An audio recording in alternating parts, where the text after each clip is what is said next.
ተመስገነ ምስግን ዘተመስገነ። በስመ አብ ወወልድ ወመንፈስ ቅዱስ አሐዱ አምላክ አሜን። ሰላም እግዚአብሔር ምስኹም ይኹን። ከወራት ኣሕዋተይ ንሓተይን ከመይ እኒኹም? ኣነ ሰላም ኣምላኽ ይመስገን። ከምታ ኣነ ሰላም ዘለኹ ሰላም ክትኮኑለይ በዓልቲ ሙሉእ ተስፋ እየ። እሽምባር ከምቲ ኩሉ ግዜ ዝብሎ ቤተሰብ ዝኾንኩም ላይክ፣ ኮመንት፣ ሸር እናገበርኩም እዛ ቪድዮ እስካብ መጨረሻ ተኸታተልዋ። ቤተሰብ ዘይኮንኩም እውን ሰብስክራይብ ብምግባር ቤተሰብ ኩኑ። ኣተባብዑና ክብራት ኣሕዋተይ። ንዓና ላይክ ክበሩልና ገለ ንብል ስለ ዝጠቕመና እዩ። የኽብረልና ምርኣይኩም ዘየቕርየኩም ኩልና ማላእኹ ማለት እዩ። እሺ እምበኣር ናይ ብቐዳማይ ከዓ ብዝሓለፈ ስካብ ሳልሳይ ክፋል ንደቂ ከመይ ገይረ ከዕብዮም ትብልቕ ነይረ። ሕጂ ከዓ 4ይ ክፋል ሒዘ መፅእ ኣለኹ። እዚ የምሃር እዩ መንፈሳዊ ተሓወሶ 4ይ ክፋልን የመጨረሻን ማለት እዩ። ንደቀይ ከመይ ገይረ ከዕብዮም 4ይ ክፋል ብጥበብ ምዕባይ ቆልዑ ንምዕባይ እኹል ምግቢ መስተን ክዳንን ከም ናይ መወዳእታ ዕላማኦም ገይሮም ዝቆፅርዎን ቆልዓ ኣይጥመንበር እንተበሊዑን እንተሰትዩን እንታይ የድሊ ዝብሉ ሰባት ኣለዉ። ኮይኑ ግና ንደቆም ምምጋብን ማይ ምሃብን ክሓስቡ ዘይኽእሉ እንስሳታት ከይተረፉ ክገብርዎ ዝኽእሉ ነገር እዩ። ቅዱስ ዮሃንስ ኣፈወርቂ ንቆልዑ ምምጋብን ከምኡ ዝኣመሰለ ድሌታቶም ምምላእ ምስቶም ጨካናትን እንስሳ ዘገዳም እንካፈሎ ዕማም እዩ። ካብኦም ክንፍለየሉ እንኽእል ብናይ ጎይታ ምኽርን ተግሳጽን ክነዕብዮም ምስ ንኽእል ጥራይ እዩ ይብል። ወለዲ ነቲ ጽባሕ ሓሰኻ ክኸውን ዝኽእል ስጋ ውላዶም ጥራይ እንተተኸናኺኖም ስጋኦም ኣብ ልዕሊ ነብሶም ሰልጢኑ ገዛእ ርእሶም ክቆጻጸሩ ከምዘይኽእሉ ይገብር። ከምቲ ካብ ፈጣሪ ጥበብ ዝለመነ ሰሎሞን ነፍሲ ብዘይፍልጠት ምህላዋ ጽቡቕ ኣይኮነን ዝበሎ ቆልዓ ብትምህርትን ፍልጠትን ክዓቢ እንተኽኢሉ ጥራሕ እዩ ብሓቂ ብጽቡቕ ኣተዓባብያ ዓብዩ ዝበሃል። ሓደ ካብቲ ኣብ ልዕሊ ህፃናት ክበጽሕ ዝኽእል ዓብይ ግህሰት ንኸይምሃሩ ምክልካልን ዘይምጽዓርን እዩ። ዘይተምሃረ ቆልዓ ከም ኣኽናፍ ዘይብላዕ ዑፍ እዩ። እዚ ድማ መንገዲ ህይወት ብሰላም ንኸይጓዓዝ ይዓግቶ። ስለዚ ንቆልዓ ምምሃር ካብ ዝኾነ ወለዲ ንደቆም ክሕልፍዎ ዝኽእሉ ርሻን ንላዕሊ ኣገዳሲ እዩ። ነዚ ዝተረድኡ ወለዲ ንብረቶም ሸይጦም ደቆም የምህሩ። ብኣንጻሩ ትርጉም ትምህርቲ ዘይርድኡ ወለዲ ንብረቶም ቤቶምን ንደቆም ይሓድጉ።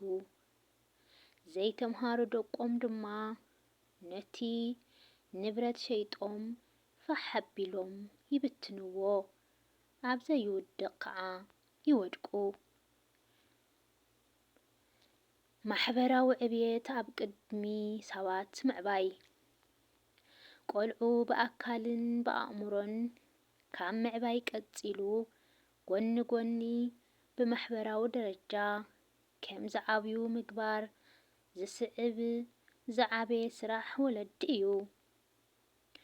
ብዙሓት ቆልዑ ብጽቡቕ ክንክንን ትምህርትን ዓብዮም ክንሶም ምስ ሰብ ክነብሩ ተዘይክኢሎም ብዙሕ ይጎድሎም።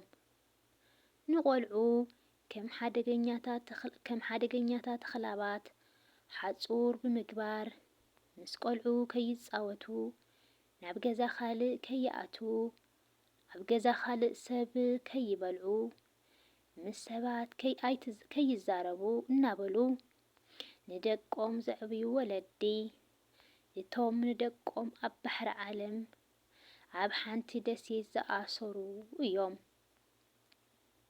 ቆልዑ ንኸፍቅሩ ጥራይ ዘይኮነስ ንኽፍቀሩ፣ ምቕባል ጥራይ ዘይኮነስ ተቐባልነት ክረኽቡ፣ ክኽበሩ ጥራይ ዘይኮነስ ክብሪ ምሃብ ፈሊጦም እንተዓብዮም ዋላ ካብ ስድራ ምስ ዝፍለዩ እውን ምስ ሕብረተሰብ ክለማመዱን ክወሃሃዱን ኣይ ክጽገሙን እዮም።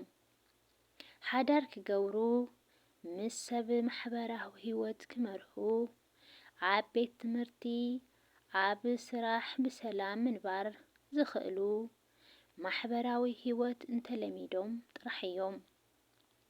ኣብ መወዳእታ እቶም ከምዚ ኣተዓባብያ ዘይዓበዩ ቆልዑ ንወለዶም ይወቕሱ። 4ይ ክፋል ኣብዚ ተፈጺሙ።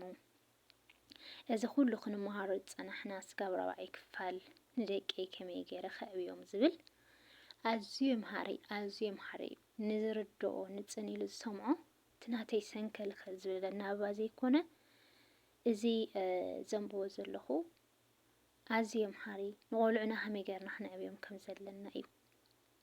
ቆልዑ ወሊድካ ጥራይ ደርቢኻ ኣይኮነን ክዓብዩ፣ ወይ ከዓ ቆልዑ ወሊድካ ብስጋዊ ከይጠምዩ፣ ብስጋዊ ከይሓሙ፣ ብስጋዊ ከይዓርቁ፣ ክምችዎም ስጋኦም ክጸግቡ ክበልዑ ጥራይ ዘይኮነ ካብ ህፃንነቶም ኮስኪስና ናይ እግዚአብሔር ትእዛዝ እናምሃርና ብተኣምለኽና ዝኣዘዘና ደቂ እግዚአብሔር ክንኮኑ ደቂ ቤተ ክርስቲያን ክኾኑ ብደንቢ ክነምህሮም ከም ዘለና እያ ትእዛዝ ምንባብ ፀንሑ ክተምህረና ፀኒሓ ማለት እዩ። ምክንያቱ ቆልዓ ካብ መጀመርታ ካብ ዘዕበኻዮ ይድሓር እውን ንዓበይ ክኸተሉ ንስ ሒዙ እዩ ዝዓቢ።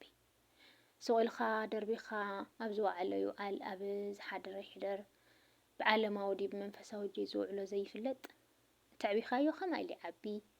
ተቐደሰ ቆልዓ ክኸውን ኢልካ ቤተ ክርስቲያን እናምሃርካ ከምቲ መጽሓፍ ደፍተር ቢሮ ገዚእና ቦርሳ ሒብና ናብ ኣስኳላ ናብ ናይ ዓለማዊ ትምህርቲ ሰዶ ናብ መንፈሳዊ እውን መጽሓፍ ቅዱስ ገዚእና ኩሉ ነገራት ገድለታት ገዚእና ብዛዕባ ቅዱሳናትና ብዛዕባ እግዚአብሔርና ብዛዕባ ሃይማኖትና ብደንቢ ምሂርና ክነዕብዮም ኣለና። ድሓር ንሶም ዓብዮም ከዓ ፍረ እዮም ዘፍርዩ ብትሕትኦም ዘለዉ ድሕሪኦም ዝውለዱ ከምኡ ኣቢሎም ይዕብዩ። እንታይ እናኾኑ ይኸዱ መጨረሻው ደቂ እግዚአብሔር መንፈሳውያን ጻድቀኛታት እናኾኑ ይኸዱ። መጫወት ሸይጣን ዘይኮነ ናይ እግዚአብሔር ሰባት ኮይኖም ይኸዱ ማለት እዩ። ስለዚ ደቅና ብኸመይ ክነዕብዮም ከም ዘለና በቲ ጎይታ ዝኣዘዘና ክነዕብዮም ከም ዘለና እዩ ኣብዚ ክነንብቦ ዝጸናሕና ማለት እዩ። ስለዚ